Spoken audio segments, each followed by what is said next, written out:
मंसूर खान जेका भाउ विसारण जी तूं कोशिश करी पियो न, उहा भाउ विसामंदी को, बल्कि उन भाउ में तूं पंहिंजो पलो साड़े रख का। इन ई करे बहितरी इन में आहे त तूं असांजे विच मां निकिरी वञ। विच में न अचां, हाँ बाक़ी तव्हांखे मर्द ॾिसां।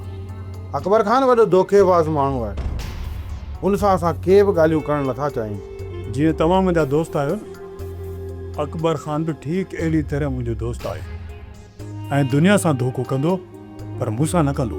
हा मंसूर खान, तोसां धोखो न कंदो, बिल्कुलु न कंदो, पर असां सां ज़रूरु कंदो। पोइ इहो धोखो तव्हां सां न बल्कि मूंसां हूंदो। इन धोखे खां पोइ बि हूं अकबर खान जो कुझु बि नथो बिगाड़े सघूं। जवाहर खान, सिर्फ़ु हिकु चकर तव्हांखे मूं मथां भरोसो करिणो पवंदो। मंसूर खान तो मथे भरोसो आहे, पर अकबर खान ते न। चकर खान, मां उमेद रखी आयो आहियां ऐं मां नथो चाहियां त तव्हां ॿिन्ही जे विच में एॾी वरी रत जी रांदि शुरू थी। मंसूर खान, कुझु ॾींहंनि जे लाइ तव्हां असांजे विच मां निकिरी वञो ऐं असां ॿिन्ही खे थोरो ज़ोर आज़माई करणु ॾियो।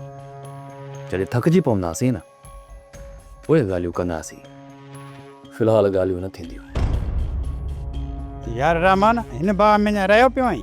हाँ यार अमजद है, वञूं त हाणे वञूं काॾे? जिथे बि वञु न इहा बाहि भड़के थी पई। सॼी सिंध ज़ाती दुश्मन में वकोड़ियल आहे।